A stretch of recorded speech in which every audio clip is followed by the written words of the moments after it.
Uy, Erica! Ang tagal ko na hindi ka nakikita. Kumusta ka na? Ay, ganun pa rin. Kakauwi ko lang galing ng club. Ay nako, puyat ka na naman. O, kumusta? Kumusta si tita? Huwag mo nang itanong. Kahapon lang hinihingian na naman ako ng pera. Talo daw siya sa sugal. Grabe naman. Di ba sabi mo titigil na siya? Yun ang sabi niya eh. Pero nung isang araw nabalitaan ko, nasa sabungan daw. Tapos kagabi sa Tong Eats, pati yung bigay kong pang-grocery ipinusta. Eh si Uncle Ray, nakausap mo ba? Lasing na naman. Kagabi nga nagwala sa bahay. Ibinato yung mesa. Takot na takot nga yung kapatid ko. Naku, Erica. Bakit di mo nalang isinama yung bunso niyo sa apartment mo? Gusto ko nga sana. Kaso paano si Mama? Baka kung ano pang gawin ni Tatay Ray sa kanya kapag wala kami. Pero ikaw naman yung napeperwisyo. Pati sweldo mo sa club napupunta lang sa bisyo nila. Minsan nga iniisip ko kung bakit ganito yung buhay ko. Bakit ako pa? Bakit kailangan kong magtiis sa ganitong trabaho para lang may maipakain sa kanila? Erica, ilang beses ko nang sinabi sa'yo, may choice ka. Pwede kang umalis. Paano si Bunso? Sino mag-aalaga sa kanya? Sino magpapaaral? Kahapon nga pinagalitan siya ni Tatay Ray kasi nanghihingi ng baon. Binigyan ko naman ng pera si Mama para sa kanya eh. At sigurado akong napunta na naman sa sugal. Erica, hanggang kailan ka magpapaapi? Alam mo ba minsan, napapanaginipan ko pa rin si Papa. Yung dating tahanan namin. Masaya kami noon. Bakit kailangan niya maaksidente? Bakit kailangan magpakasal ulit ni Mama at kay Ray pa? Kaya nga dapat umalis na kayo dyan. Pwedeng tumira muna kayo sa bahay namin. O kaya tulungan kita maghanap ng mas magandang trabaho. Hindi ganun kadali yun. Kagabi, pinagbantaan ako ni Ray. Sabi niya kapag umalis daw kami, hahanapin niya kami. Natatakot ako, Sarah. Hindi para sa sarili ko, kung hindi para kay Bunso. May kilala akong abogado. Pwede tayong humingi ng tulong. Protection order. Biglang tumunog ang kanyang cellphone. Si Mama. Ay naku, nanghihingi na naman ng pera. May utang daw sa kubrador. Ka, hanggang kailan ka magbubulag-bulagan? Hanggang kailan mo sila bubuhatin? Hindi ko na rin alam, Sarah. Minsan gusto ko nang sumuko. Pero kapag nakikita ko si Bunso, ayoko siyang dumaan sa pinagdaanan ko. Then let's do something about it. Tutulungan kita.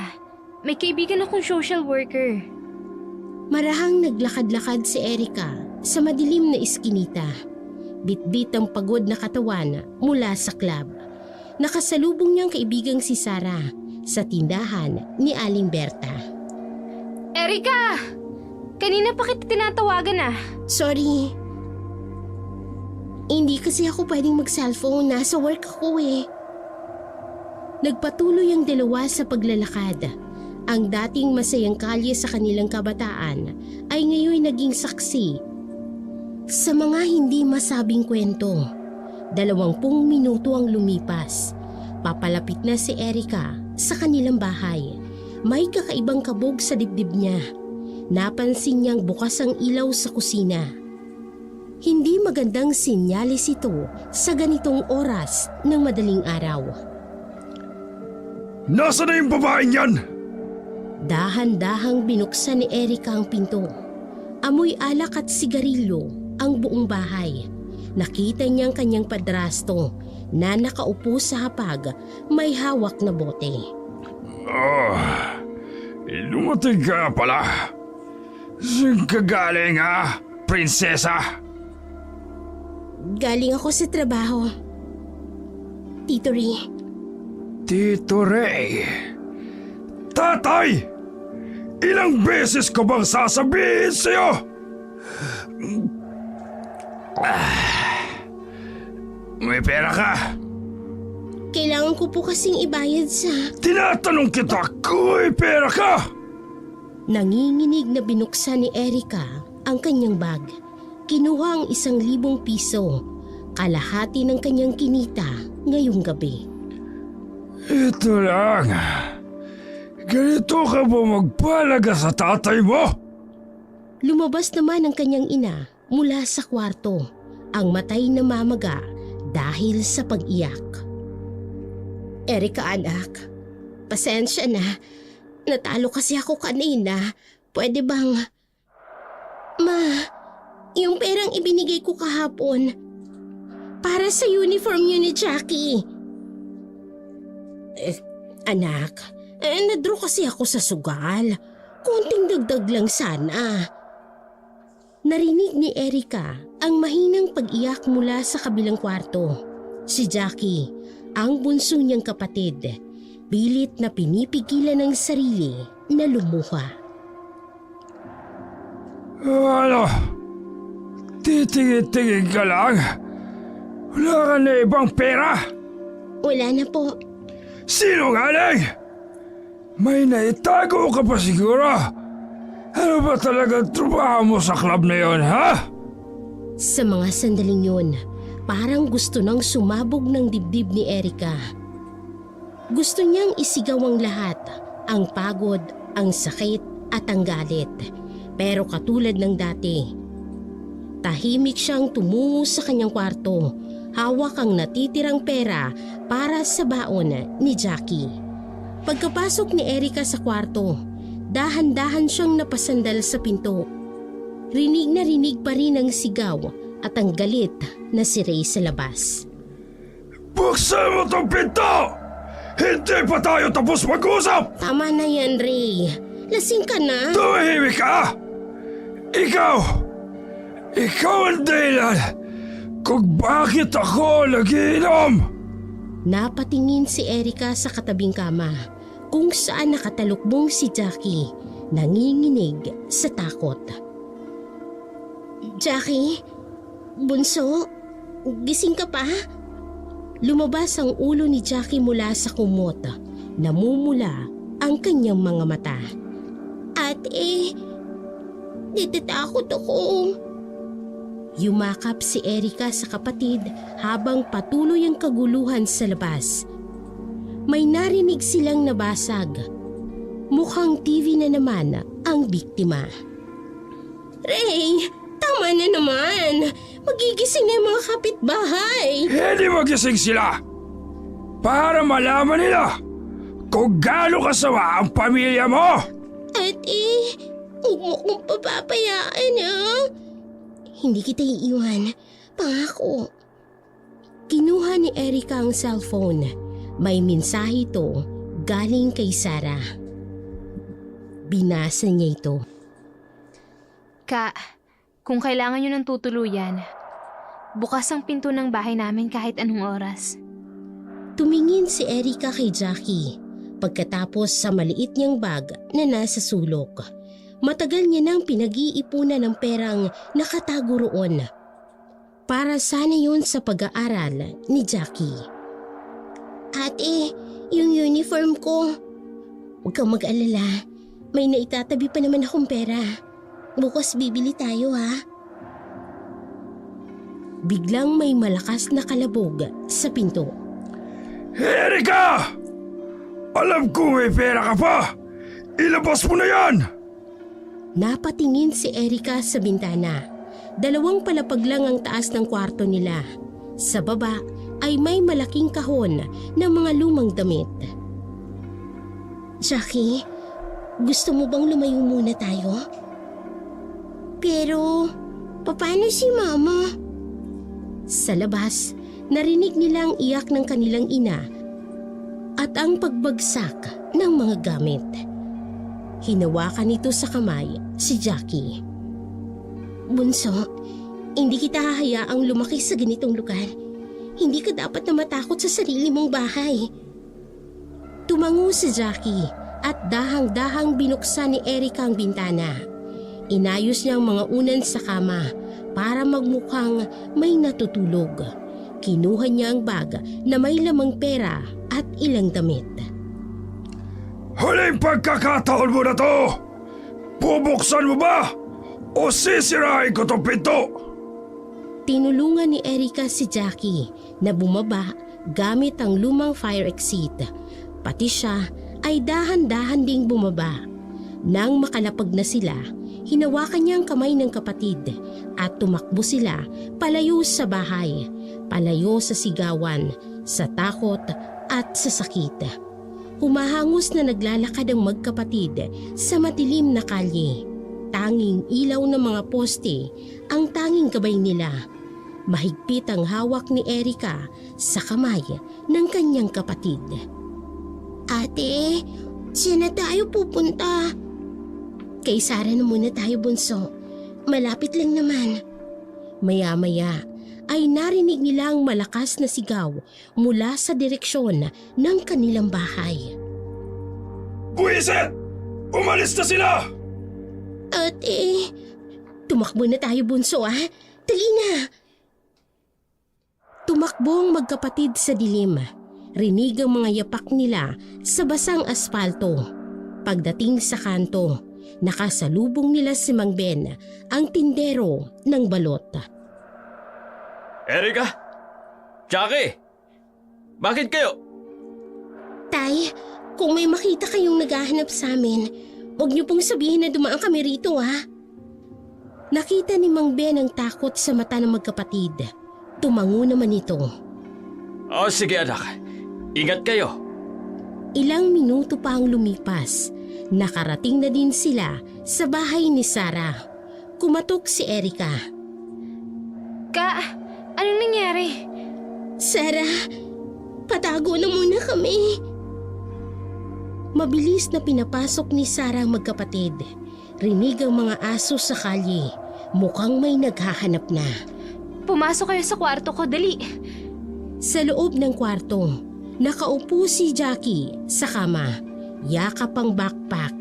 Habang si Erica ay nakasandal sa pader at nanginginig pa rin. May extra ako na pajama para sa inyo. Jackie, may chocolate milk ako sa ref. Gusto mo?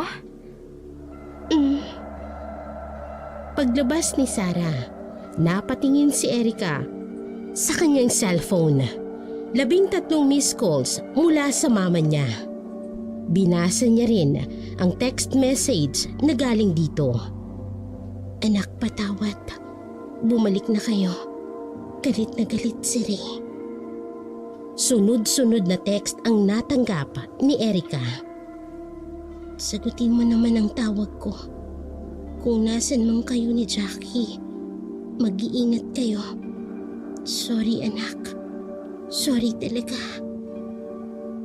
Samantala, bumalik si Sarah na may dalang mainit na kape at chocolate milk. Dapat matagal mo nang ginawa to. Paano kung hanapin niya kami? Paano kung saktan niya si Mama? May kaibigan akong abogado. Pwede tayong kumuha ng restraining order. Kausapin natin siya bukas. Ate, yung school ko. Bunso, lilipat na tayo ng ibang lugar. Yung malayo sa kanila. Ipagpapatuloy mo ang pag-aaral mo. May vacant unit sa Taft. Malapit sa eskwelahan. Pwede kayong tumira doon. Kinuha ni Erica ang wallet niya. Binilang ang natitirang pera. Sapat na para pang deposit sa apartment at sa uniform ni Jackie. Salamat, Sarah. Hindi ko alam kung anong gagawin ko kung wala ka. Maya-maya pa ay nakatulog na si Jackie sa kama ni Sarah. Pagod dahil sa takot at pag-iyak. Nakatingin si Erica sa bintana. Iniisip ang bagong buhay na naghihintay sa kanila. Samantala, sa bahay naman ni na Erica, kung saan naiwan ang kanyang ina at ang kanyang amain. Ray, tama na! Hahanapin ko na yung mga anak ko! Kasalanan mo to eh. Kung hindi ka nagpalamon sa tong-its, hindi aalis yung dalawa. Paano na ako? Si Erica lang ang kumikita para sa... Para sa ano? Para sa sugal mo? Akala mo, Hindi ko alam yung pera ng anak mo. Pinasusugal mo lang. Napaupo ang ina ni Erika sa sahig. Hawak ang namumulang pisngi nito. Kailangan ko ng pera. May utang ako kay Minda, 3,000. Hindi nila ako titigilan. Pwisit! Ilang beses na binabayaran ni Erika yung mga utang mo. Tapos ngayon, wala na naman! Kinuha ng ina ni Erika ang cellphone at patuloy sa pag-text kay Erika. Ay, anak, kailangan ko ng pera. Pangako last na to. May 3,000 akong utang. Please naman, anak. Yan lang talaga habol mo sa anak mo, no? Pera? Ikaw, akala mo hindi ko alam na binubulsa mo rin yung pera ni Erika? Yung kunwari pambayad ng kuryente, pero sa inuman mo napupunta. Pwisit ka talaga! Sa labas, nakatayo ang mga kapitbahay. Naririnig ang sigawan. Ay, nako, kawawa naman si Erika. Ay, mabuti nga't umalis na sila riyan. Ay, noon pa man alam kong may problema na. Ay laging umiiyak yung bata pagka-uwi galing sa trabaho. Sinabi mo pa! Sa loob ng bahay, patuloy pa rin ang pag-aaway ng dalawa. Erika, anak! Pumalik ka na! Kailangan kita rito! Kailangan mo ng pera niya! Yun ang sabihin mo! Sabihin mo nga! Kailan ka ba naging tunay na ina? Ha? Hindi ko na to kaya, Ray! Yung mga pinagkakautangan ko, hindi nila ako titigilan! Si Erika lang, siya lang ang... Ang iti mo! Langhiya ka talaga! Kaya pala ayaw mong umalis yung anak mo sa club! Dahil sa pera! Kinuha ng ina ni Erika ang larawan at niyakap ito. Ay, last chance ko na ito. Konting taya na lang. Mababawi ko na rin yung lahat ng talo ko. Hanggang ngayon, sugal pa rin ang nasa isip mo! Biglang may kumatok sa pinto. Si Minda, ang kubrador. Mare! Yung 3,000 mo! Kagabi pa yun dapat! Nanlambot ang ina ni Erika. Napatingin ito sa kanyang cellphone. Wala pa ring sagot ang anak. Sa bahay naman nila Sara, habang nag-aaway ang mag-asawa, tahimik na umagang sumikat sa bahay ni Sara. Ang buong gabing sigawan at pagwawala ni Ray ay naging usap-usapan sa buong barangay. Sa tindahan ni Aling Berta, pinag-uusapan kung paano inabuso ng mag-asawa ang perang kinikita ni Erika. May nagsasabing nakita raw nila si Erika at si Jackie na tumatakbo sa dilim. Ang iba naman ay kinundi na ang pagkasugapa sa sugal ng kanilang ina at ang pagiging lasinggero ni Ray. Sa bahay naman ni Sara, unti-unting gumising na si Jackie sa amoy ng pritong itlog at kape. Ate! Bunso, gising ka na pala. Dali ka na, kumain ka na. Bumili ako ng pandesal tsaka itlog. Jackie, gusto mo ba ng hotdog? Tahimik na kumain si Jackie nang biglang tumunog ang cellphone ni Erika. Anak, kung nasan man kayo, patawad. Kailangan lang talaga namin ng pera. May utang ako. Please naman anak, hindi ako titigil hanggat hindi kayo bumabalik. Erika! Ka, huwag mong sagutin. Parati na lang ganito. Pera, sugal, utang. Ate, ayoko nang bumalik doon. May kumatok sa pinto at si Sarang nagbukas, ang abogadong kaibigan niya. Sarah? Nasaan sila? Attorney, maraming salamat at nakarating ka kaagad. Pumasok ang abogado, dalang isang folder ng mga papeles. Erika, Kailangan nating mag-file ng protection order. May mga pictures ka ba ng mga pasamo dati? Text messages, recordings. Meron po. Pero si Mama, Kailangan mong maging matapang. Hindi lang para sa'yo, kundi para kay Jackie. Ate, mag-aaral pa ba ako? Ka, yung apartment sa Taft, pwede tayong tumingin mamaya. Biglang tumunog ulit ang phone ni Erica. Si Minda, ang kobradora ng sugal. Ayon rito, kausapin daw ni Erica ang kanyang mama dahil may utang itong 3,000. Dagdag pa roon sa dating utang nito na 6,000. 9,000? Sa sugal lang? Ang sweldo ko, 2 linggo. Lahat yun napunta sa kanila. Erica, alam mo, minsan ang pagmamahal sa magulang, kailangan may hangganan. Pero ina ko pa rin siya, Sarah. At ikaw, kailan ka naging anak? Kailan ka nakaramdam ng may nanay na nag-aalala sa'yo? Na hindi dahil sa pera.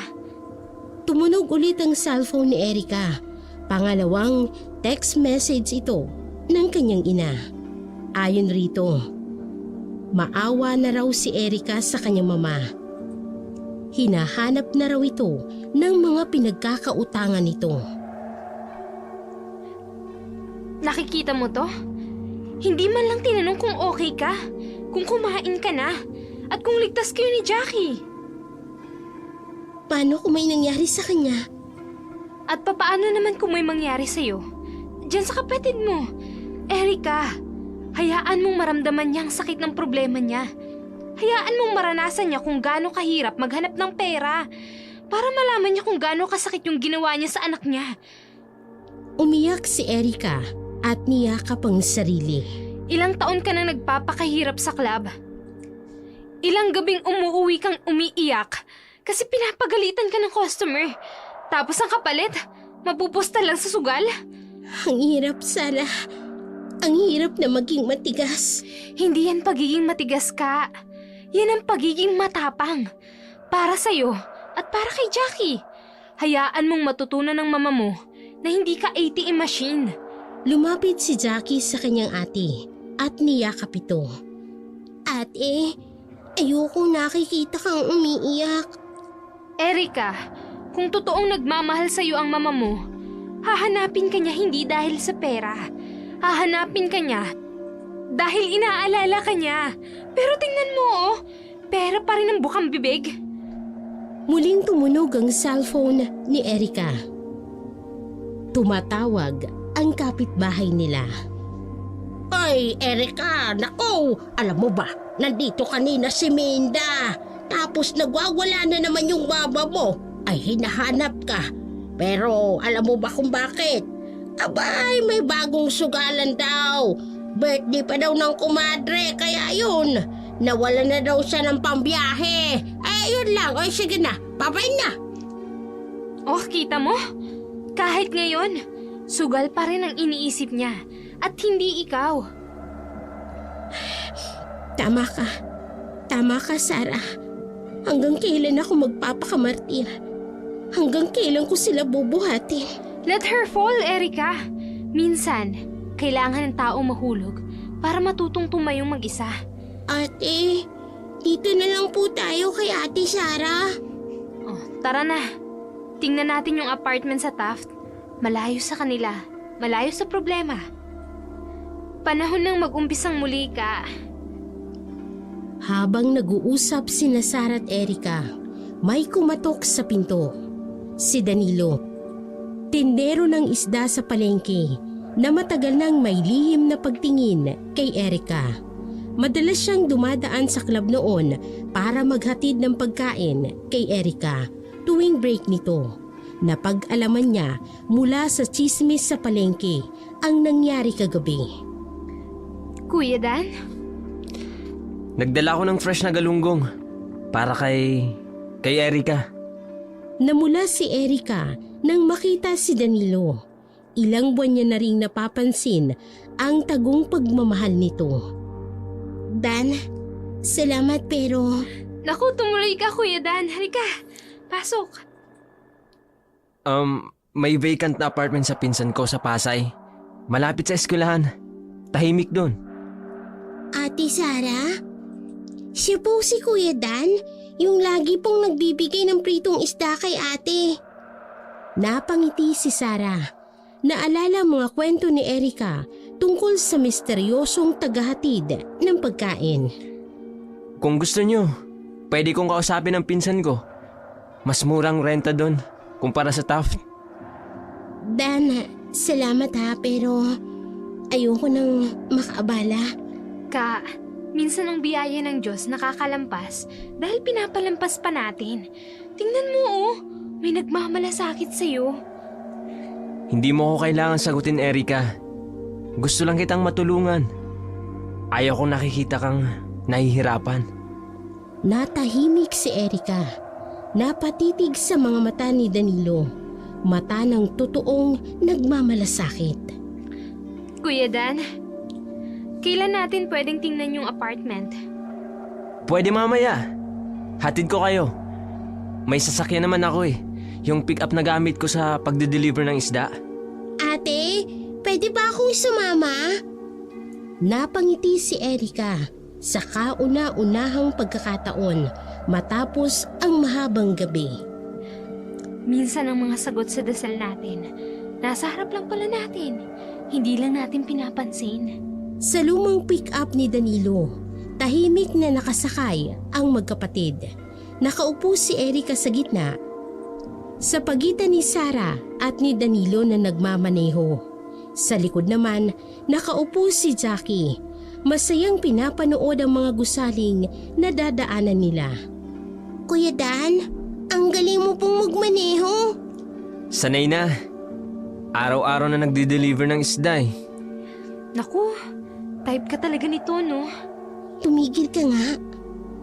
Pagdating sa apartment, isang malinis na 2-story building ang bumungad sa kanila.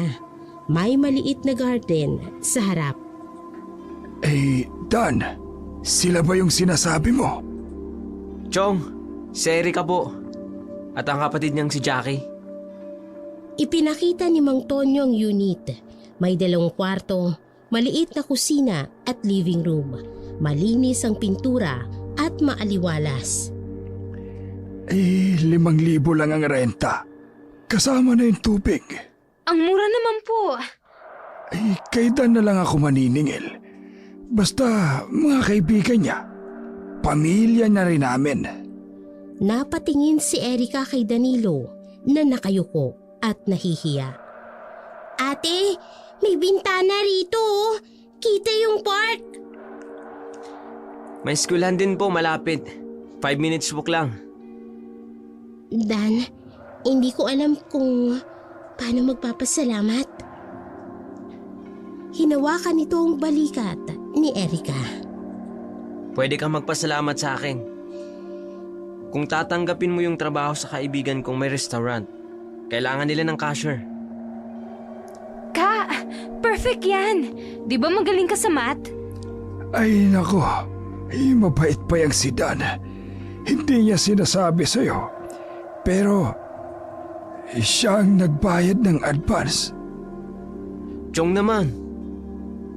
Bakit mo itong ginagawa? Tumahimik ang lahat. Si Danilo'y huminga ng malalim bago nagsalita. Kasi deserve mo ng mas magandang buhay, Erica. Nakikita kita sa club. Pagod na pagod. Gusto kong makita kang masaya. Ay nako, Erica. Minsan ang mga anghel, naka-t-shirt lang at amoy isda.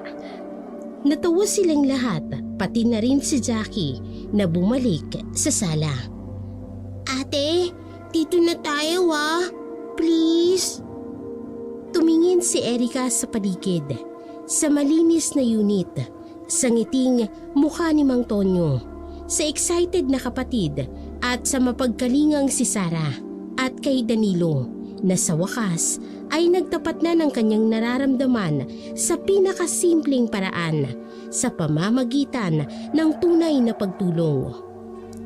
Unang gabi nila sa bagong apartment. Nakaayos na ang konting gamit na naiuwi nila. Si Jackie masayang naglalaro sa second-hand na PSP na bigay ni Danilo. Sa maliit na sala, nanunood sila ng TV habang kumakain ng dala ni Danilo na hapunan, inihaw na bangus at insaladang talong. Nang may mapanood sila na isang balita. Isang pangkero ang natagpuang patay sa barangay Santa Cruz. Ayon sa mga residente, narinig nila ang malakas na sigaw kagabi. Ito na ang pangatlong kaso ng misteryosong pagkamatay sa lugar. Grabe no, parang every month may nababalitang ganyan. Ipinakita sa TV ang larawan ng biktima, isang mayamang negosyante. Erika? Okay ka lang?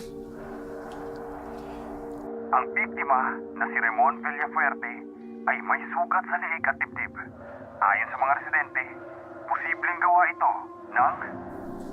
Ay nako, buti papatayin na natin to. Kung aswang man yan, sana yung mga masasamang tao na lang ang kinakain nila. Di ba, Ka? Uy, Erika. Napansin ni Sarah at Danilo na nanginginig si Erika. Ka, kilala mo ba siya? Customer ko dati sa club. Laging Anong tungkol sa kanya? hindi maganda. Hindi magandang tao. Hindi siya mabuting tao. Minsan, Erika, anong ginawa niya? biglang umiyak si Jackie. Ate, may napanaginipan akong masama. Tumakbo si Erika papunta sa kapatid, pero halata ang takot sa mga mata niya. Dan, napansin mo? Parang may hindi sinasabi si Erika. Oo. At bakit parang mas takot siya kaysa nagulat? Teka nga, pakinggan nga natin ulit. Ito na ang ikatlong biktima na may pagkakahawig ang profile. Pawang mayayamang customers ng mga clubs sa lugar. Ay shucks, nawalan pa ng kuryente. Ate! Nandito lang ako, bunso. Nandito lang ako. Erika, may gusto ka bang sabihin sa amin? Sa dilim, tanging liwanag ng buwan ang tumatatap sa mukha ni Erika. Isang mukhang puno ng takot, sikreto at kung ano pang hindi masabing katotohanan. Sa dilim ng apartment, narinig nilang malakas na kaluskos sa labas ng bintana. Ano yan? Check ko lang. Huwag, delikado. Erika, may hindi ka ba sinasabi sa amin? Biglang bumalik ang kuryente. Sa liwanag, nakita nilang namumutlang mukha ni Erika. Ate, natatakot ako. Bunso, alika rito. Sarah, Dan, pasensya na pero kailangan na naming umalis. Bakit? Erika, ano bang problema? Ka, kilala mo talaga yung lalaki sa news, no? Oo. Isa siya sa mga customer na... Yung mga nasabi sa news, yung tatlong... May nagawa silang masama sa mga babaeng tulad ko. Biglang may kumatok sa bintana. Ate! Dan, wag! Pero huli na. Nabuksan na ni Danilo ang kurtina. Walang tao. Pero may nakasulat sa salamin gamit ang pulang lipstick. Aking ka lang. Nang mabasang nakasulat sa bintana, agad na binura ni Erika ang nakasulat gamit ang tissue. Erika, hindi ka ligtas dito ng mag-isa. Dan, salamat. Pero ayoko nang maabala ka pa. Hindi ka abala. pwede kayong tumira muna sa bahay namin. May spare room. Dan, alam kong mahalaga ako sa'yo. Nakikita kong mga ginagawa mo. Ka, tama si Kuya Dan. Delikado kayo rito. Hindi naman ako mag-isa eh. May kasama akong guardian angel. Napatingin si Erica kay Danilo. Namumula ito. Naamoy isda. Natawa naman si Jackie kahit na natatakot pa rin. Kahit na. Erica, hindi ako mapapakali. Paano kung may mangyari sa inyo ni Jackie? Dan, ang dami mo nang nagawa para sa amin. Iyong trabaho, itong apartment. Hindi na ako sanay na may nag-aalaga sa akin ng ganito. Lumapit si Danilo. Hinawakan ng mga kamay ni Erica. Sanayan mo na. Kasi hindi ako mawawala. Hay naku ka. Kung ayaw mo sa bahay nila Dan, sa amin ka na lang. Kahit hanggang matapos tong kung ano mang problema na to. Hindi na. Kailangan kong harapin to. Para sa amin ni Jackie. Para matapos na. At natatakot ako. Bunso, huwag kang mag-alala. Hindi kita pababayaan. Humarap si Erica kay Danilo. Dan, pwede bang ikaw na yung maghatid kay Jackie sa school? Hindi ko kayang lumabas ng bahay ngayon eh. Oo naman. Dadaan ako dito araw-araw. Promise. At ako naman ang titingin sa'yo habang wala si Jackie. Ayoko sanang maabala kayo pero... Hindi ka nga abala. Never kang naging abala. Lumipas ang gabing puno ng pangamba.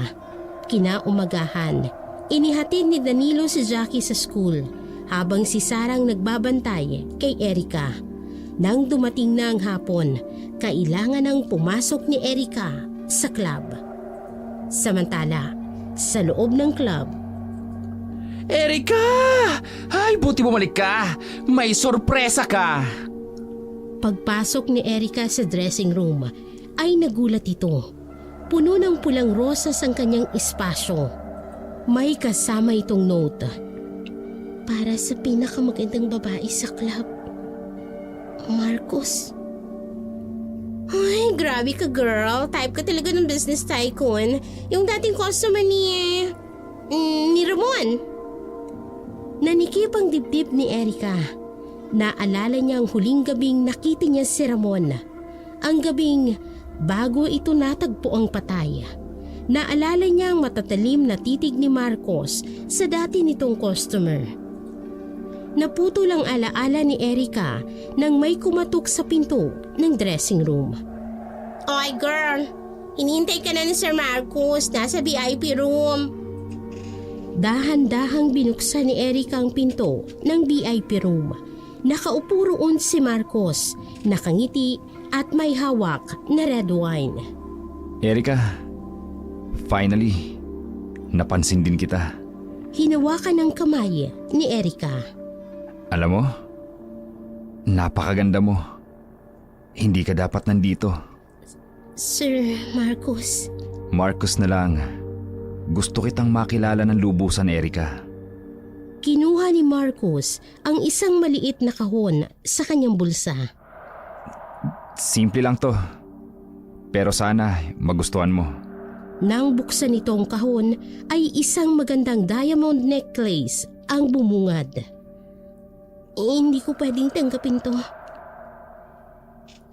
Bagay na bagay sa'yo. Maya-maya pa ay may kumatok sa pinto.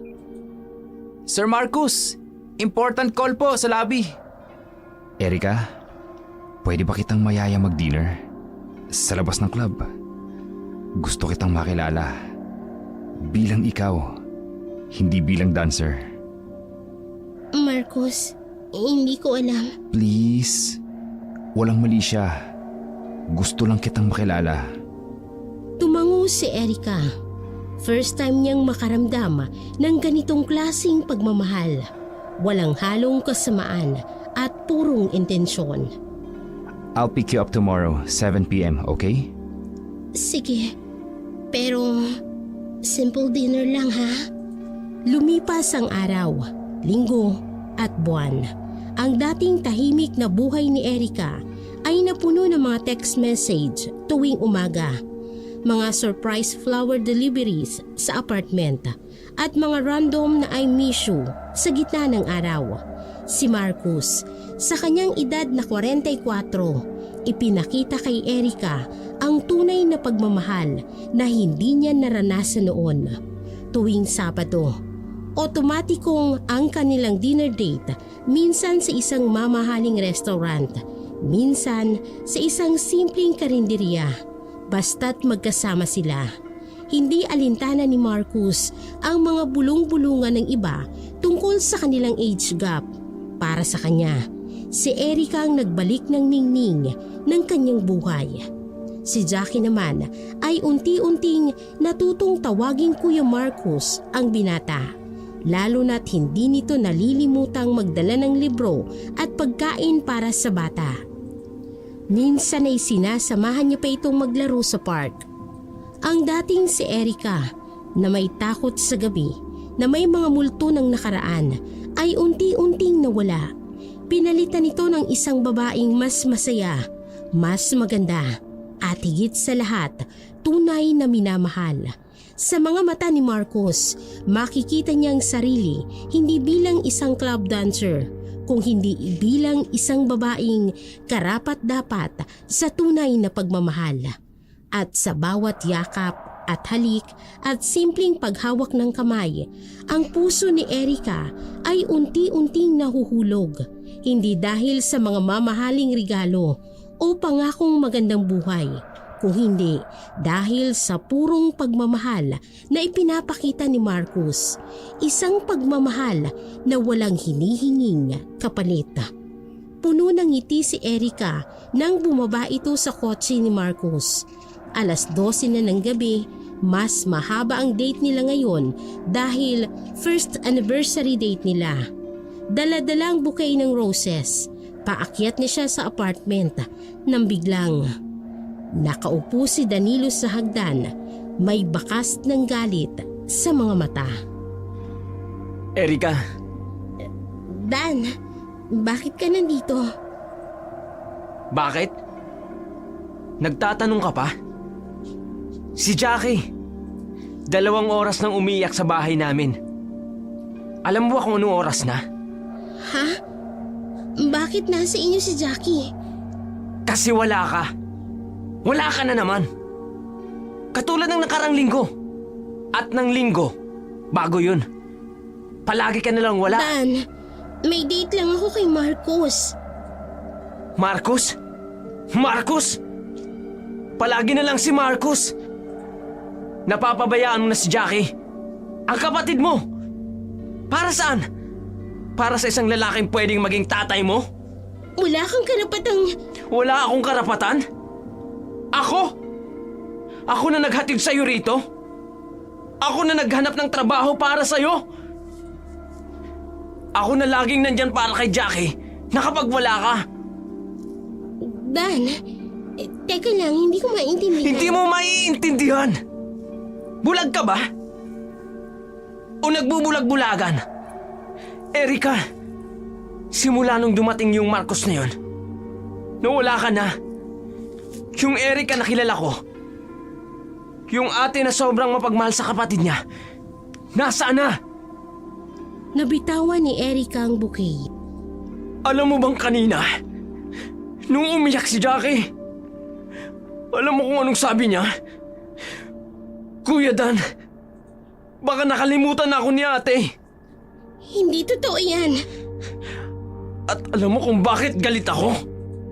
Hindi dahil may boyfriend ka, kundi dahil pinabayaan mo ang taong dahilan kung bakit ka lumaban sa buhay. Para lang sa isang lalaking. Na ano? Sabihin mo, Dan. Matapang ka, di ba? Sabihin mo. Na hindi ka naman mahal. Na trophy ka lang. Katulad ng lahat ng customer mo sa club. Napahinto si Erika para itong sinampal ng katotohanan. Sorry. Hindi ko sinasadya. Inggit ka lang. Inggit ka kasi may nagmamahal sa akin na hindi ikaw. Tumahimik si Danilo. Tumama ang mga salita ni Erika kay Danilo tulad ng matalim na punyal. Nanatili siyang nakatayo roon, pilit na pinipigilan ang panginginig ng mga kamay. Ang lalaking nagmahal ng tahimik, ang lalaking nagbigay ng lahat nang hindi humihingi ng kapalit. Naramdaman niyang unti-unting pagkadurog ng kanyang puso. Sa mga mata ni Danilo, nakita ang mga alaala, ang mga umagang hinahatid niya si Jackie sa eskwela, ang mga araw na dinadala niya ang sariwang isda para kay Erika, ang mga gabing tinulungan niya itong lumipat, ang bawat problema ng kanyang sinalo. Lahat ng ito'y ginawa niya hindi dahil may hinihintay siyang kapalit, kung hindi dahil mahal niya si Erika. Pero ngayon, sa gitna ng madilim na hagdan, naramdaman niya kung gaano kasakit ang katotohanan na ang babaeng matagal niya nang minamahal ay hindi siya kayang mahalin pabalik, na ang lahat ng ginawa niya ay nakita lang bilang isang simpleng pagtulong ng kaibigan, na ang puso ni Erika ay nasa iba, sa lalaking dumating na lang bigla sa buhay nito. Nanatiling nakatayo si Danilo roon. Pinapanood si Erika na pumasok sa apartment. Gusto niyang sumigaw. Gusto niyang sabihing mali siya, na ang tunay na pagmamahal ay hindi nasusukat sa kayamanan o edad, kundi sa purong intensyon ng puso. Pero wala siyang nagawa kung hindi lunukin ng sakit, dahil minsan ang tunay na pagmamahal ay nangangahulugan ng pagbitaw kahit nasasaktan. May mahinang katok sa pinto. Napahinto si Erika sa pagpunas ng mga luha. Nagtataka kung sinong bisita sa ganitong oras. Si Dan kaya? Baka may nakalimutan. Pero nang buksan niya ang pinto, ay nanlamig ang buong katawan niya. Nakatayo roon si Ray, namumula ang mga mata. Amoy alak ang hininga. Oh, nagulat ka? Hindi mo ba kami na-miss? Paano mo nalaman na nandito ako? May nakakita sa'yo sa palengke. Maliit lang ang mundo. Hindi ka makakatakas sa amin ng mama mo. Isinara ni Ray ang pinto. Napalingon si Erika sa kwarto ni Jackie. Buti na lang at nasa bahay na ito ni Danilo. Hinahanap mo yung bunso mo, kapatid. Ay huwag ka mag-alala. Isusunod din yon. Anong kailangan mo? Ganyan ka ba makipag-usap sa tatay mo? Simpleng tanong lang. Ha? May pera ka ba? Hindi kita tatay. At wala akong perang ibibigay sa'yo. Biglang tumayo si Ray. Ang dating mapait na ngiti ay napalitan ng galit. Nagmamayabang ka na, ha? Porket kaya mo ng sarili mo? Porket may bagong boyfriend ka na? Lumabas ka bago pa ako tumawag ng pulis. Pulis? Pulis? Sino ba magliligtas sa'yo? Yang Marcos mo? O yang kumag na fish vendor? Natigilan si Erika. Paano nalaman ni Ray ang tungkol kay Marcos? Nagulat ka? Akala mo, hindi ko alam. Ang galing-galing mo magtago ng sikreto, ano? Pero alam kong lahat. Nagmamadaling kinuha ni Erika ang phone sa bulsa. Oh, sino tatawagan mo? Si Marcos?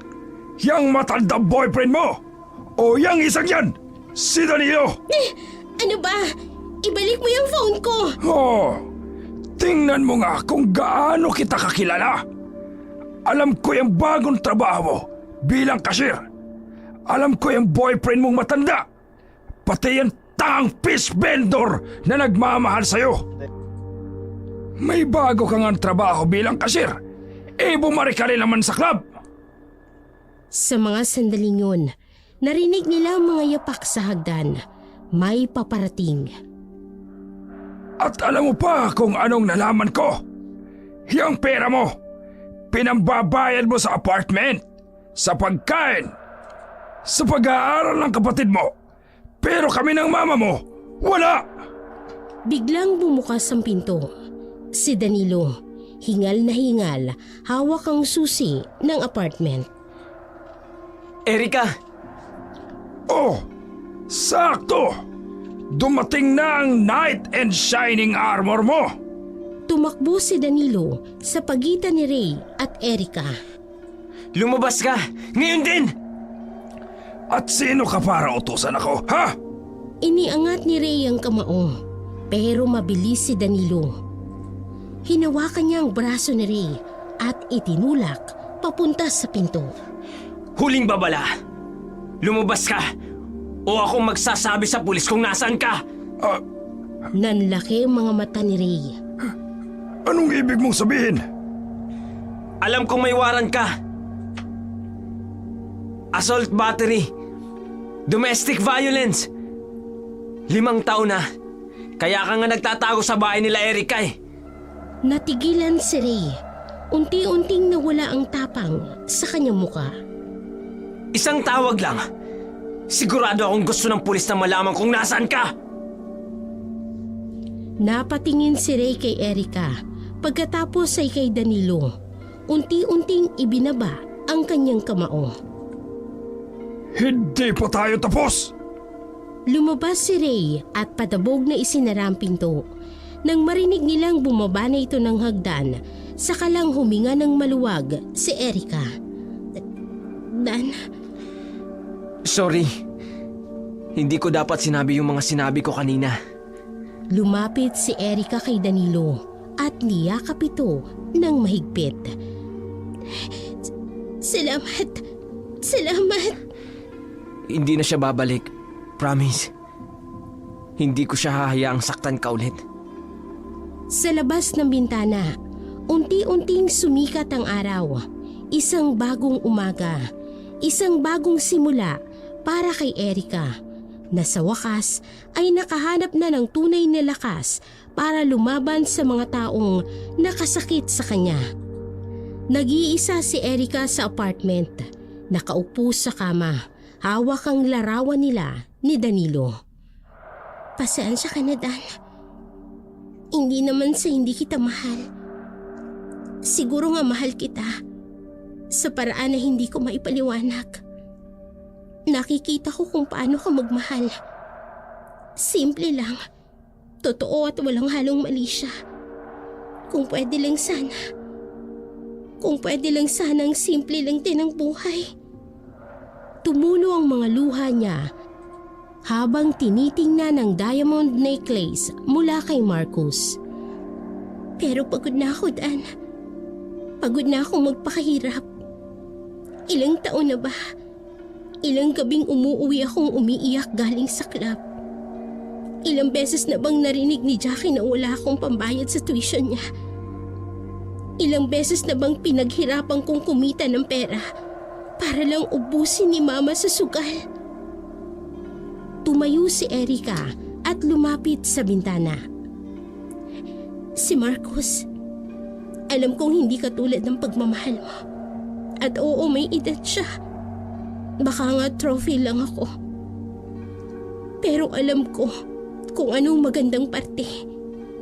Hindi ko na kailangang sumayaw sa club. Hindi ko na kailangang magbilang ng bawat piso. Hindi na kailangang mag-alala ni Jackie kung may baon ba siya bukas. Masama ba akong tao pag ganon? Masama bang piliin ko na maging maginhawang buhay? Masama bang gusto kong umahon sa kahirapan? Alam kong tunay ang pagmamahal mo. Pero minsan, hindi sapat ang pagmamahal para mabuhay. Hindi sapat ang pagmamahal para may makain. Hindi sapat ang pagmamahal para makapag-aral si Jackie sa magandang eskwelahan. Sana maintindihan mo ko. Hindi ko pinipili si Marcos dahil hindi kita mahal. Pinipili ko siya dahil gusto kong mabago ang buhay ko. Gusto kong umahon sa putikan. At kahit mahal kita, kahit alam kong ikaw ang mas tunay, mas pinipili ko pa rin makaahon. Kahit ang kapalit ay ang pusong nagmamahal sa akin ang totoo. Pasensya ka na, Dan. Pasensya ka na. Matapos ang gabing puno ng luha at desisyon, inayos ni Erica ang kanyang sarili para sa kanilang dinner date ni Marcos. Suot niya ang pulang bestida na regalo nito. Hindi niya inaakalang makakasuot siya sa tanaw ng buhay niya ng ganoon. Sa salamin, nakita niya ang sarili. Isang babaeng malayo sa dating dancer ng club na nangangarap lamang na umahon sa kahirapan.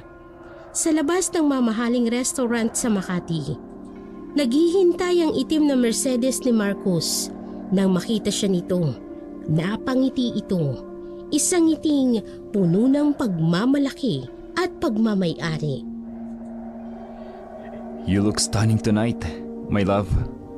Sa loob ng restaurant, nagliliwanag ang mga kandila. Puro mga kilalang negosyante at politiko ang mga customer. Iba nga talaga ang mundo ni Marcos. Isang mundong unti-unti nang nagiging mundo na rin ni Erica. Habang naghihintay ng pagkain, nagsimula si Marcos ng kwento sa kanyang mga plano. Next month, may business conference ako sa Paris. 2 weeks ako doon. At gusto kong isama ka. Napangiti si Erica, pero may kakaibang amoy siyang nahalata. Parang malansa, parang may dugo. Pero bago niya pa yun maitanong, ay nagpatuloy si Marcos. And after Paris, New York naman. May property investment ako doon. Erica, love, I want you to be part of my world. I want to give you everything. Lumingon si Marcos sa waiter. Umorder ito ng isang mamahaling red wine. Habang nagsasalita ito, lalo pang lumakas ang amoy na kakaiba. Pero tila hindi ito napapansin ni Marcos. I already talked to my lawyers. Ipapangalan ko sa iyo ang beach house sa Batangas. Para may sarili kang lugar. At yung business na gusto mong itayo, consider it done. I'll give the capital. Natigilan si Erica nang makita ang bahagyang mantsa ng pulang-pula sa sleeve ni Marcos. Dugo, pero agad itong tinakpan ng table napkin. Love? Are you okay? You seem distracted. May naamoy lang akong kakaiba. Speaking of amoy, I have another surprise. Nagpabook na ako ng luxury perfume house tour sa Paris. You'll have your own signature scent. Napabuntong hininga si Erica. Sino ba naman siya para magreklamo? Para magduda? Ito ang buhay na pinili niya. Isang buhay na puno ng luho at pangako. Kahit pa may mga bagay na hindi niya maintindihan. Kahit pa may mga tanong na hindi niya masagot. And oh, I already arranged Jackie's enrollment sa Switzerland. Best boarding schools in the world were there. Your sister deserves the best education. Sa mga salitang yun, parang nawala ang lahat ng alinlangan ni Erica. Oo, tama ang desisyon niya para kay Jackie. Para sa kanyang kinabukasan. Para sa pangarap niyang umahon. Pero sa gitna ng kanilang romantic dinner, sa pagitan ng mga pangako ng maginhawang buhay, hindi pa rin mawala sa ilong ni Erica ang amoy na yon. Isang amoy na parang nagbababala. Isang amoy na may itinatagong madilim na sikreto. By the way, love, the fish vendor friend of yours, Dan, I heard he's been asking about you. Napatigil si Erica sa pagsubo ng dessert. Paano nalaman ni Marcus ang tungkol kay Danilo? At bakit parang may kakaiba sa tono ng kanyang boses? Don't worry about him. I already took care of it. Sa mga salitang yun, lalo pang lumakas ang amoy ng dugo. Pero tulad ng dati, ngumiti lamang si Erica. Isang ngiting puno ng takot at pangamba. Pero determinadong magpatuloy sa landas na pinili niya kahit ano pa ang kapalit. Mabigat ang mga yapak ni Erica habang paakyat ng hagdan papunta sa apartment. Kahit puno ng pangako ang dinner nila ni Marcos, ay hindi pa rin maalis sa kanyang isipan ang amoy ng dugo. At ang kakaibang paraan ng pagbanggit nito kay Danilo. Pagbukas niya ng pinto, nakita niya si Sarah na nagdadabog sa loob ng apartment. Mukha itong nagpapanik. Sa wakas, kanina pa kita tinatawagan eh. Sarah, anong nangyari? Bakit ka nandito? Napansin ni Erica ang namumutlang mukha ng kaibigan dahil sa panginginig ng mga kamay nito. Si Tito Ray! Bakit? Ano nangyari sa kanya? Nabalitahan mo ba? Kagabi, sa Eskinita malapit sa dating bahay niyo. May nakitang bangkay. Napatigil si Erica. Naramdaman ang panlalamig ng katawan. Sabi ng mga tao, aswang daw. Aswang daw yun. Puno ng sugat yung katawan. Tapos parang kinalmot at nalapnos. Hindi pwede. Pero mas malala pa. Kinuha ni Tita. Kinuha niya si Jackie. Ano? Pumunta daw sa school eh. Kinausap yung guard. Sabi emergency daw. Hindi ko naabutan ka. Pagdating ko sa school, wala na sila. Biglang tumunog ang cellphone ni Erica. Text message yun mula sa kanyang mama. May message si Mama. Anak, kung ayaw mong may mangyaring masama kay Jackie, umuwi ka. Ngayon din. Tumayo si Erica at kinabahan.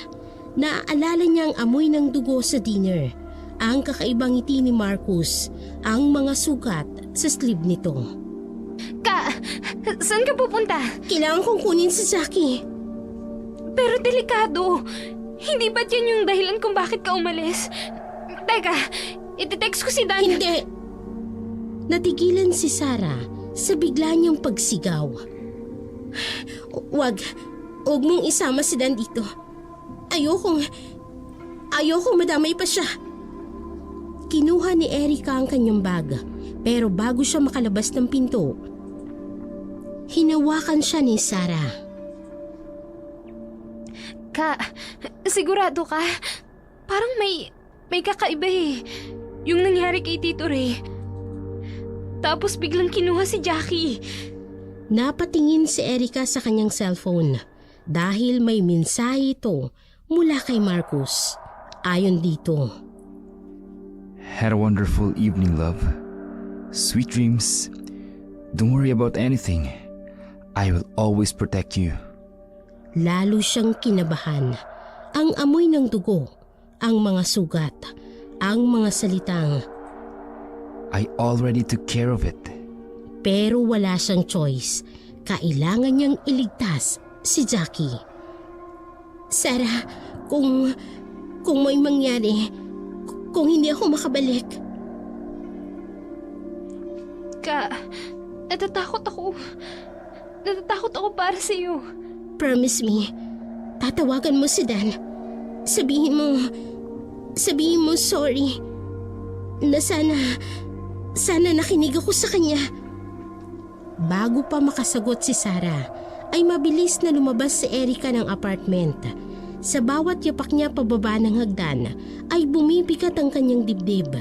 May kung anong kasamaan na nangyayari. Isang kasamaang hindi niya maintindihan, pero damang-dama niya.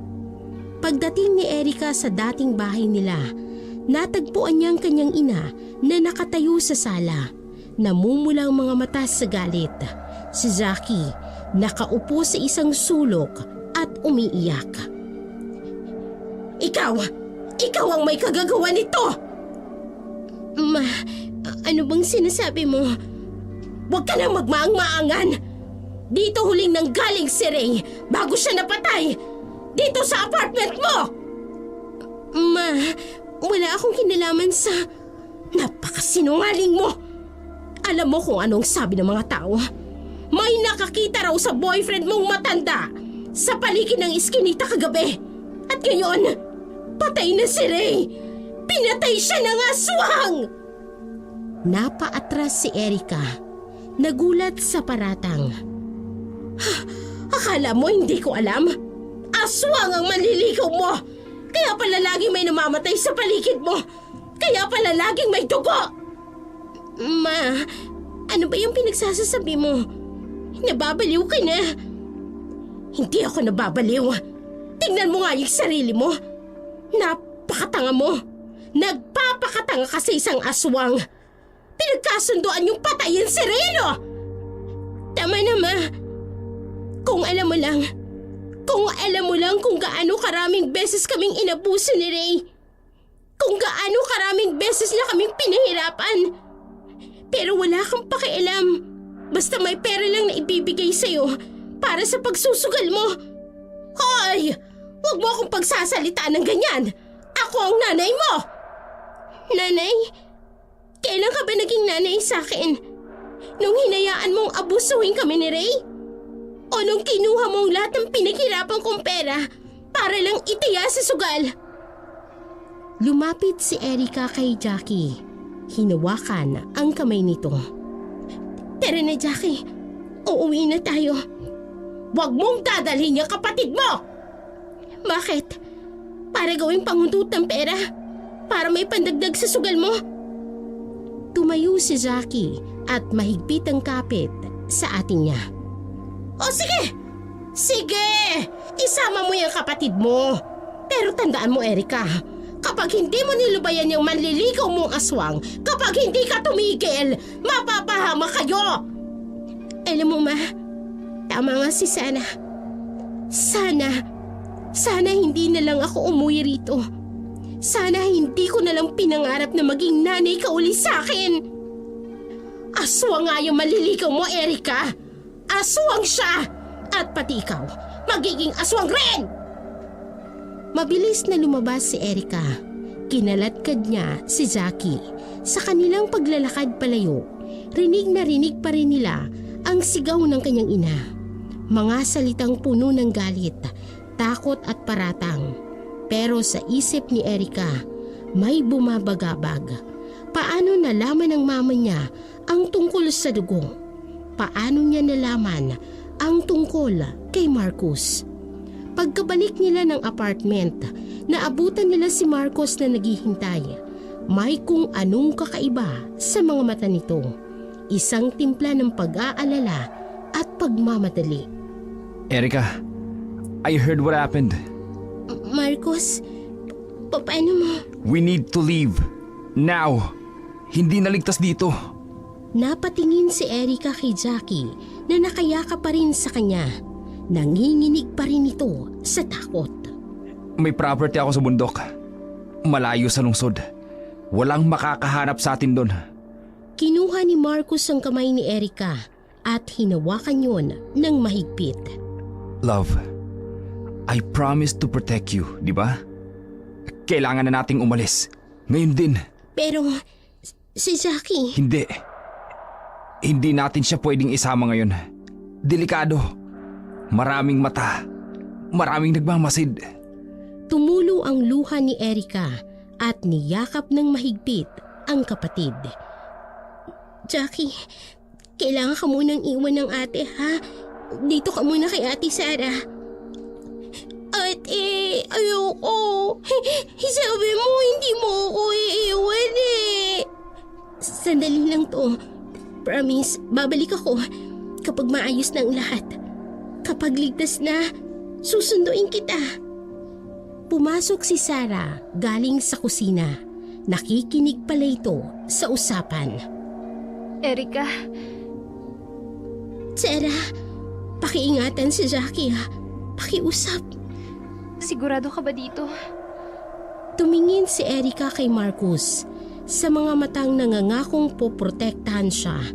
Sa mga kamay na nangangakong ibibigay ang mundo sa kanya. May kung anong kakaiba. May kung anong nakatatakot. Pero wala siyang choice. Jackie, bunso, makinig ka, ha? Mananatili ka muna kay Ate Sarah. Mag-aral ka mabuti. At tandaan mo, mahal na mahal kita. Ate, natatakot ako. Huwag kang matakot. Babalik ako. Promise. We need to go. Now! Huling yakap kay Jackie. Huling tingin kay Sarah. At pagkatapos, sumunod na si Erika kay Marcus papunta sa naghihintay na kotse. Papunta sa isang lugar na hindi niya alam. Sa isang buhay na hindi niya sigurado. Sa isang landas na pinili niya.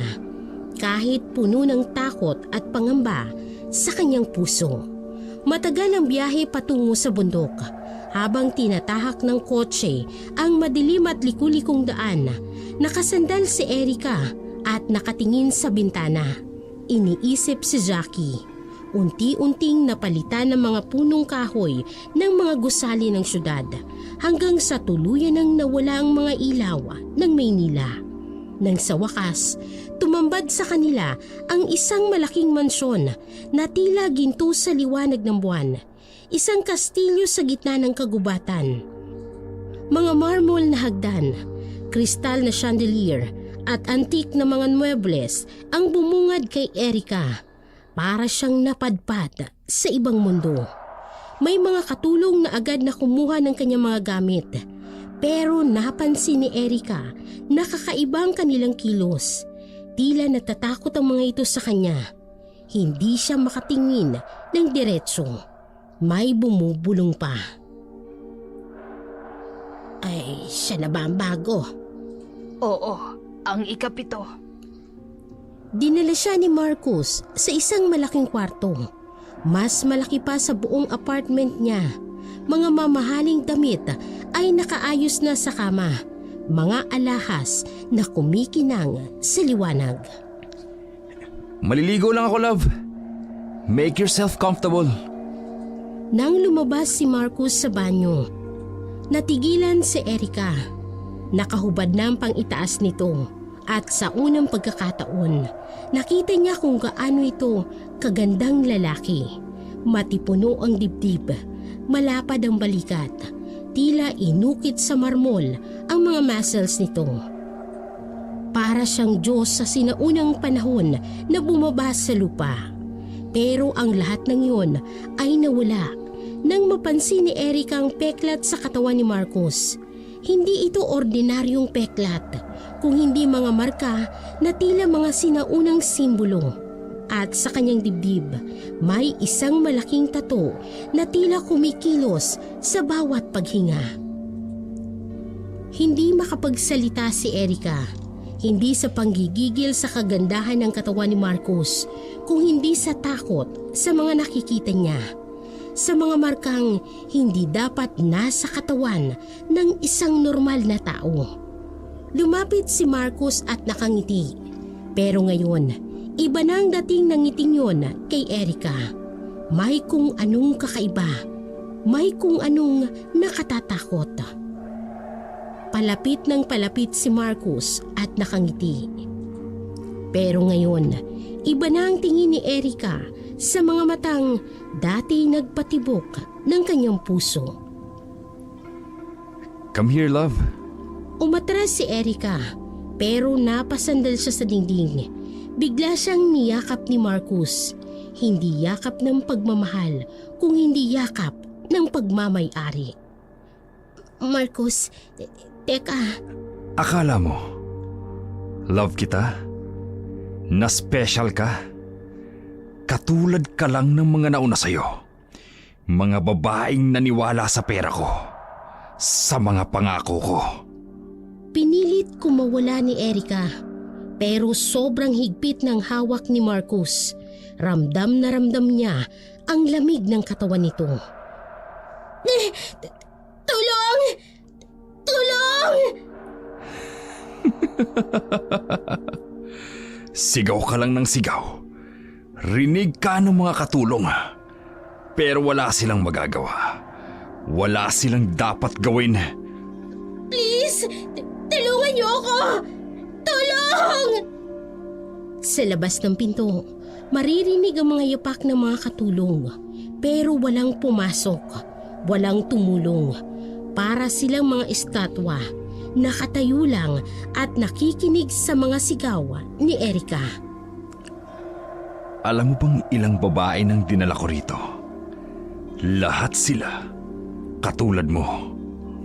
Uhaw sa kapangyarihan, sa kayamanan, willing magsakripisyo ng tunay na pagmamahal para sa pera. Unti-unting lumabo ang paningin ni Erica sa luha. Nanghihina na siya sa takot. Bitiwan mo ako! Please, tulong! Bitiwan ka, ha? Bitiwan? Hindi ka na makakaalis dito. You are mine now. Akin ka na. Tumulo ang mga luha ni Erica habang patuloy sa pagsigaw. Sa isip niya, nakikita niya si Jackie, si Sarah, at si Danilo. Tama nga ang mga ito. Mali ang pinili niya. Mali ang pinili niyang landas. At ngayon ay huli na ang lahat. Sa loob ng madilim na silid, tanging mga hikbi lamang ni Erica ang maririnig. Nakahiga siya sa malamig na sahig, ang dating magandang bestida na ngayoy punit-punit na. Ang dating pangarap na buhay ay naging pinakamasamang bangungot. Sa labas ng bintana, kumikislap ang mga bituin. Mga saksing walang nagawa habang ang kasamaan ay nangyayari sa loob ng mansyon. Ang hanging dumadaan sa mga puno ay parang mga hikbing sumasabay sa kanyang pag-iyak. Nakahandusay si Erica, nanginginig habang ang kanyang mga luha ay tumatama sa malamig na sahig. Ang bawat galaw ay nagdudulot ng sakit, hindi lamang sa katawan, kung hindi maging sa kanyang kaluluwa. Sa isip niya, paulit-ulit na tumatakbo ang mga pagkakamaling ginawa, ang mga desisyong binase sa maling pangako. Sa sulok ng kwarto, nakaupo si Marcus, naninigarilyo at titig na titig sa babaeng winasak niya. Ang kanyang mga matay wala ni katiting na awa o pagmamahal. Tanging ang malamig na tingin ng isang mangangaso na nakakuha ng kanyang biktima. Ang mga katulong naman sa labas ay patuloy ang kanilang gawain. Nagbibingi-bingihan sa mga hikbing nanggagaling sa kwarto. Para sa kanila, isa na namang normal na gabi sa mansyon. Isa na namang kaluluwang nawasak sa kamay ng kanilang amo. Nang mag-isa na sa kwarto, tumayo si Erica sa harap ng salamin. Nakita niya ang kanyang sarili, sugatan at hindi na ang dating Erica na puno ng pangarap. Marcus! Walang hiya ka! Akala ko ililigtas mo ko. Akala ko ibinigay ka ng Diyos para ihawin ako sa kahirapan.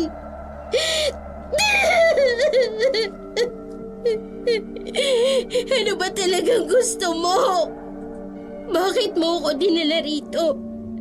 Para gawing alipin? Para wasakin? Napakahayop mo! Pinangako mong bibigyan mo ko ng magandang buhay, na hindi na ako maghihirap, na magiging masaya na ako. Kasinungalingan. Lahat ng yan ay kasinungalingan. Ang tanga-tanga ko. Pinili kita at tinalikuran ko si Dan na totoong nagmamahal sa akin. Hiniwan ko si Zaki na umaasa sa akin. Para saan? Para rito. Para maging alipin mo. Yung pera mo, yung mga regalo mo, yung mga pangako mo, isaksak mo sa baga mo. Mas gugustuhin ko pang maging mahirap, magtinda ng isda kasama si Dan, kaysa maging alipin mo rito.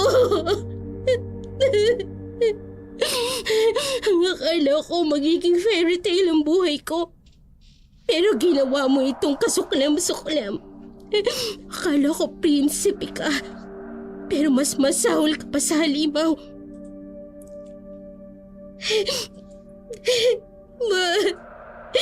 Zaki. Sana nakinig ako sa inyo. Dan.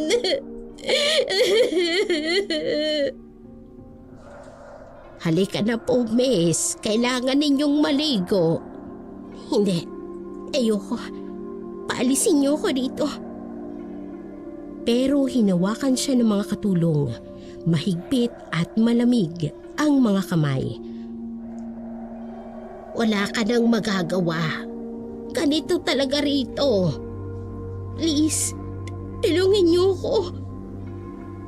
Ay, tulungan. Katulad mo kami noon.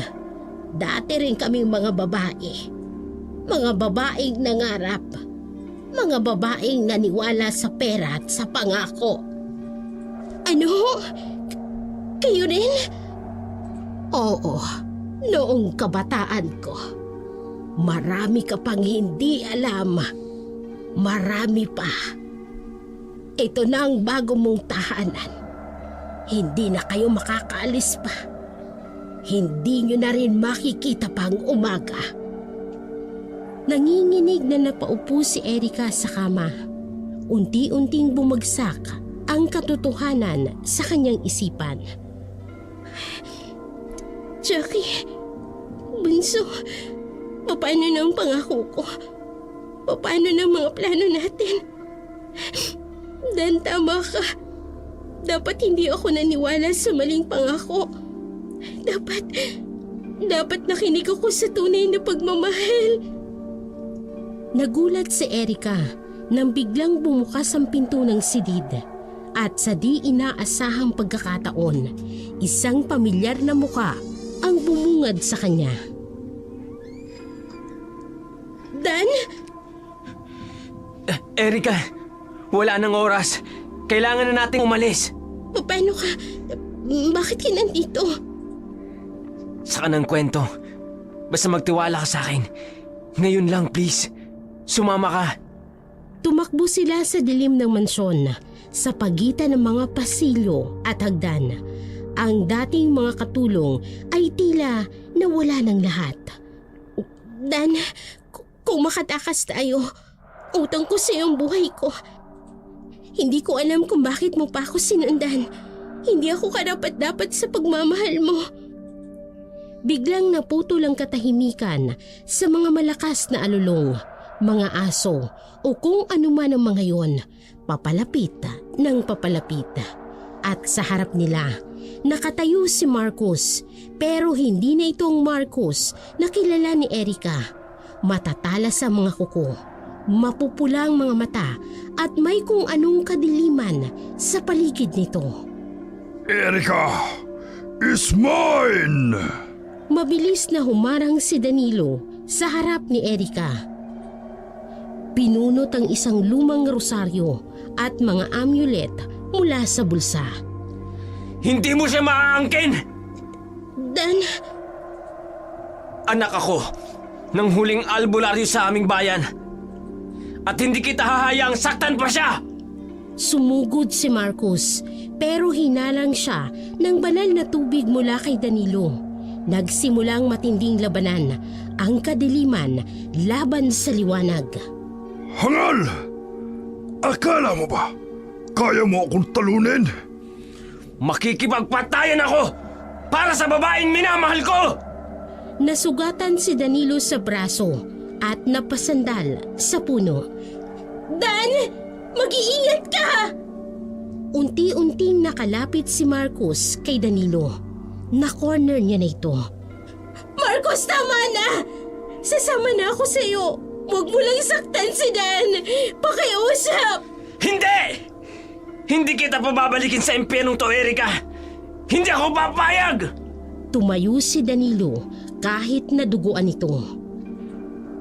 Alam mo bang nilagay ko ang sarili ko bilang katulong dito para lang mahanap ka? Para lang masiguradong ligtas ka? Hindi ako susuko ngayon. Hindi ako titigil hanggat hindi kita naitatakas sa limaw na to. Binunot ni Danilo ang huling amulet sa kanyang bulsa. Isang antigong krus na minana sa kanyang ama. Hindi masasayang ang sakripisyo ko. Hindi masasayang ang pagmamahal ko. Sa gitna ng madilim na gabi, nakatayo ang tatlong anyo. Si Marcos na naging aswang, si Danilo na sugatan ngunit matapang, at si Erika na nangangamba para sa taong tunay na nagmamahal sa kanya.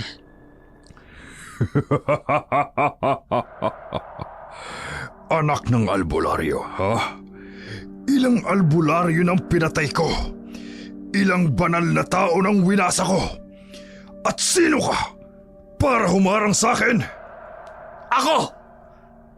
Ako ang taong nagmamahal kay Erika ng totoo. Hindi katulad mo na panggagamit lang ang alam. Pagmamahal? Tingnan mo ang sarili mo. Isang hamak na fish vendor. Ano bang maibibigay mo kay Erika? Isda! Marcos, tama na! Sasama na ako sa iyo. Kalimutan na natin to!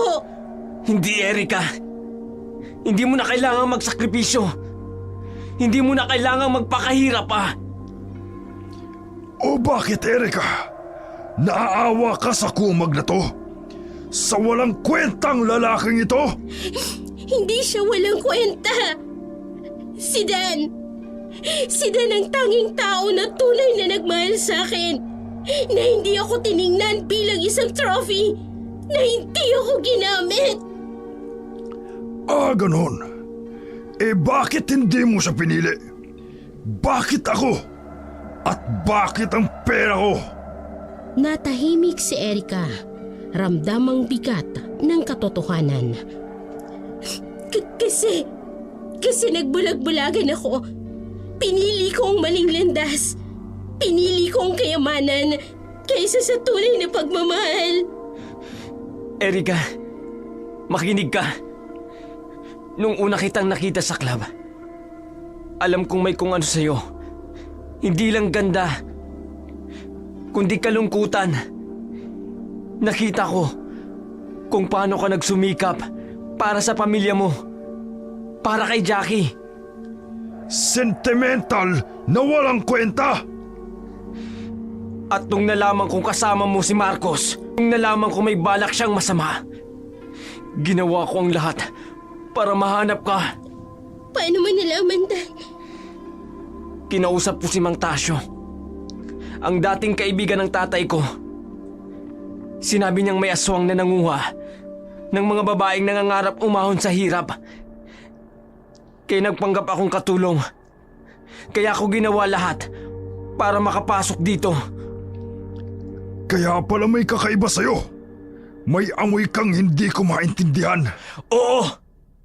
Kasi bawat gabi, idinadasal kita, Erika. Bawat araw, hinahanap kita. Hindi ako tumigil hanggat hindi kita natatagpuan. Dan, patawad. Patawad sila. Tama na ang drama! Erika is mine! At ikaw, mamamatay ka! Sumugod si Marcos. Pero hinarang siya ng krus ni Danilo na may basbas ng kanyang ama. Hindi! Hindi mo na siya masasaktan pa! Hindi mo na siya gagawing alipin! Hindi kita hahayaang wasakin pa ang babaeng mahal ko! Dan, mag-iingat ka. Ayoko mawala ka. Erika, kung may mangyari man sa akin, gusto kong malaman mo na ang pagmamahal ko sa'yo, hindi ito dahil gusto kong umahon ka sa hirap, kundi dahil nakita ko kung gaano kaganda ang puso mo. Mas lalong nagalit si Marcos. Tama ng drama! Pareho kayong mamamatay! Sa isang mabilis na galaw, naitarak ni Danilo ang banal na krus sa dibdib ni Marcos. Isang nakatatakot na sigaw ang pumunit sa katahimikan ng gabi.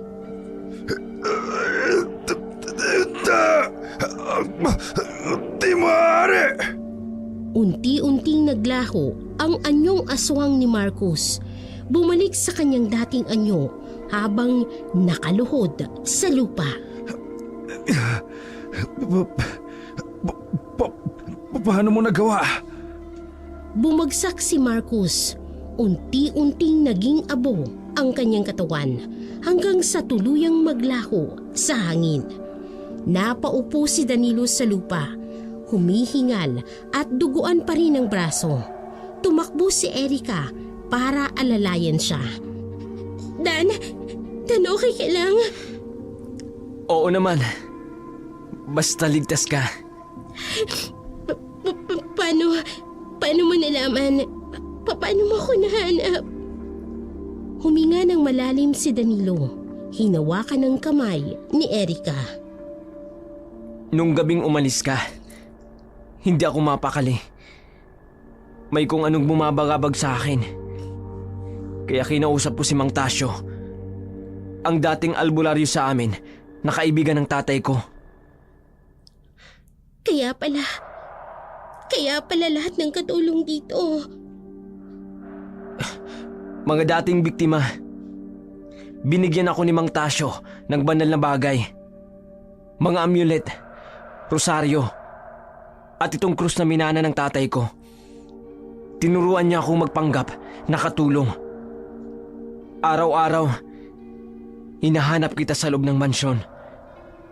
Nang marinig kong dumating ka, hinintay ko lang ang tamang pagkakataon. Bakit mo ginagawa ang lahat ng ito? Ako na tinalikuran ka, na hindi nakinig sa'yo. Kasi mahal kita. Simple lang. Hindi dahil gusto kitang iligtas, kundi dahil ikaw si Erika. Ikaw yung babaeng nakita kong nagtitinda ng isda, na naging hostess para lang may pang-tuition ng kapatid. Ikaw yung babaeng kahit pagod na sa buhay, lumalaban pa rin. Yumakap si Erika kay Danilo ng mahigpit. Patawad sa lahat. Tama kayong lahat. Mali ang pinili ko. Shh! Tapos na yun. Ang mahalaga, ligtas ka na. Tara na. Uwi na tayo. Tumayo sila pareho, magkahawak ang kamay. Sa silangan, unti-unting sumisilip ang araw. Isang bagong umaga, isang bagong simula. Dan, kung bibigyan mo ko ng pagkakataon. Erika, hindi kita pinilit noon at hindi kita pipilitin ngayon. Basta tandaan mo, nandito lang ako. Hindi ako aalis. Tiningnan ni Erika ang papalubog na buwan at sa unang pagkakataon, matapos ang mahabang bangungot, tunay na siyang ngumiti. Hindi sa pangako ng kayamanan, kung hindi sa katotohanan ng tunay na pagmamahal. Unti-unting nagbago ang buhay ni Erika. Hindi man agad-agad siyang nakaalis sa club, may isang lalaking naghihintay sa kanya sa labas. Si Danilo, na handang tanggapin siya ng buong buo. Para sa kanya, hindi mahalaga ang nakaraan ni Erika. Hindi mahalaga na dating bayaran nito na minsan ay ginahasa ng aswang. Ang mahalaga ay ang pagmamahal na nadarama niya para sa babaeng naglakas ng loob na bumangon muli. Sa bawat gabing umuuwi si Erica mula sa club ay naghihintay si Danilo. Walang pangungutya, walang pagdududa. Para sa kanya, si Erica pa rin ang babaeng minamahal niya ng lubos kahit pa alam niyang may madilim siyang karanasan.